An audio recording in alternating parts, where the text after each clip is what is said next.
$0. That's what your business made today, because your business doesn't exist yet.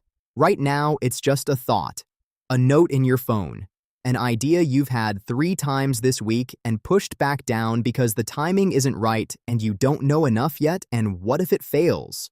The timing will never be right. You will never know enough. And it might fail. Every single business you've ever admired started exactly here, in a moment that felt too small to matter, on a kitchen table, in a spare bedroom, on a laptop balanced on a knee at 11 p.m. after a full day of working for someone else.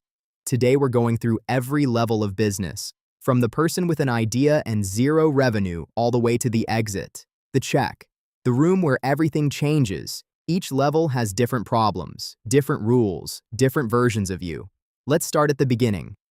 You still have your job. Maybe, or maybe you left it. Or maybe you're sitting at a kitchen table right now at 11 p.m. with a laptop and an idea you can't let go of. The businesses that changed everything started exactly like this. Not with funding, not with connections, not with a perfect plan. With someone who refused to close the laptop. The business you're thinking about building, the one you've been thinking about for months or years, it isn't waiting for the right moment. It's waiting for you to decide that this moment is right enough. The kitchen table is ready. The laptop is open. What are you waiting for? Level 2, small business, $2,000 to $10,000 per month. Something shifted. You can't pinpoint exactly when it happened, but the side hustle stopped feeling like a hobby and started feeling like a business. The revenue is real, not life-changing, but real, consistent, growing. You make a decision that terrifies you. You put your name above a door, metaphorically or literally. You commit. You tell people what you do. You stop hedging when someone asks what you're working on. This is a business, your business. The first employee changes everything, not because of what they do, but because of what hiring them means. It means you believe in this enough to be responsible for someone else's income. That weight is different. It sits differently. You are no longer just risking your own time.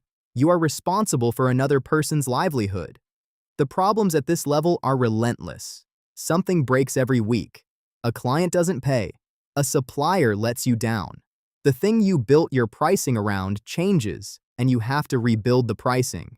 You stay late, alone, long after everyone else has gone. The city goes dark outside. The lights are still on in your window. You don't stay because you have to. You stay because it's yours. Level 3, growing business, $10,000 to $50,000 per month. You have a team now, 10 people, maybe 15. People who showed up this morning because of something you started on a kitchen table. The problems have upgraded. They're no longer about survival. They're about systems, processes. How do you make sure the business runs the same way whether you're in the room or not? You sign a contract that makes your hands shake a little when you hold the pen. Not from nerves, from the weight of it. This is real now. This is the kind of real that shows up in your bank account and changes the number and keeps changing it. But here's the thing nobody tells you about growth. Growth reveals every weakness in your business simultaneously. The thing that worked when there were 3 of you breaks when there are 10.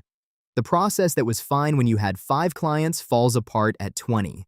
The culture you had naturally when everyone fit in one room has to be deliberately built when people are working in different spaces. You learn the hardest lesson of this level. Your job is no longer to do the work. Your job is to build the machine that does the work. That transition from operator to architect is where most small businesses get stuck forever. The ones who figure it out keep growing. The ones who don't stay small, comfortable, capped. Level 4, established business. $50,000 to $200,000 per month. You walk into the boardroom and sit at the head of the table. Not because someone gave you permission, because you built the table. The business has a value now. A real one.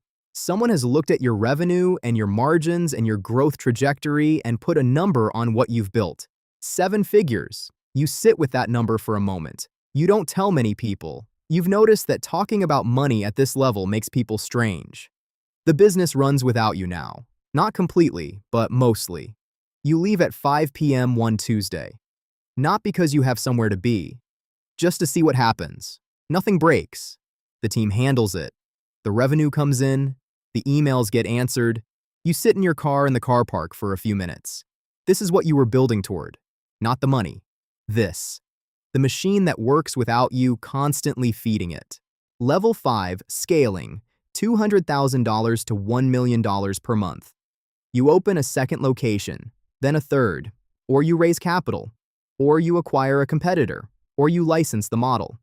Something changes at scale that nobody prepares you for. You stop being close to the work, the customers, the day-to-day. You are now running a business about the business, strategy, capital allocation, talent, culture across multiple locations. How do you maintain the thing that made this work when it was small as it becomes something much larger? You meet with venture capital for the first time. The room is different. The conversations are different. These are people who have seen hundreds of businesses. They are not impressed by revenue. They are looking at trajectory, market size, defensibility. You realize this isn't just your business anymore. It's a vehicle, and vehicles can be driven by different people. Level 6, the exit. $1 million plus per month.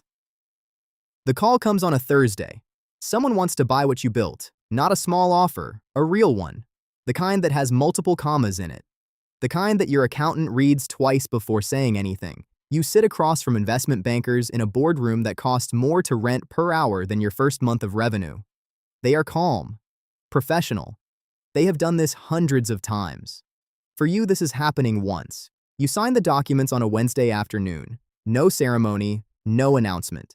Just a pen moving across paper and then a number arriving in an account that used to have your lunch money in it. You drive to your first office afterwards. The tiny one. The one with the bad heating and the one window and the desk you bought secondhand. You sit outside it for a moment. Everything started here. The first sale. The first employee. The first lease. The first client who actually believed in what you were building before you fully believed in it yourself.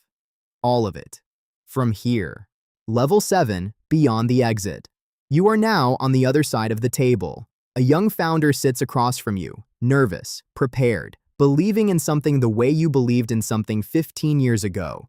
You listen, not to the pitch, to them. You are looking for what you had, that thing that kept you in the office when it would have been reasonable to go home, that thing that made you reinvest everything before you paid yourself, that thing that made you stay. Some of them have it. Most don't. The ones who have it, you back them. Not because of the idea. Ideas are everywhere. Because of them. You know what it takes, not from reading about it, from doing it. And now you sit in rooms where the decisions are made, where capital moves, where futures get determined before the founders even know the conversation happened. You built your way into this room. Nobody gave you a seat. You still have your job. Maybe, or maybe you left it.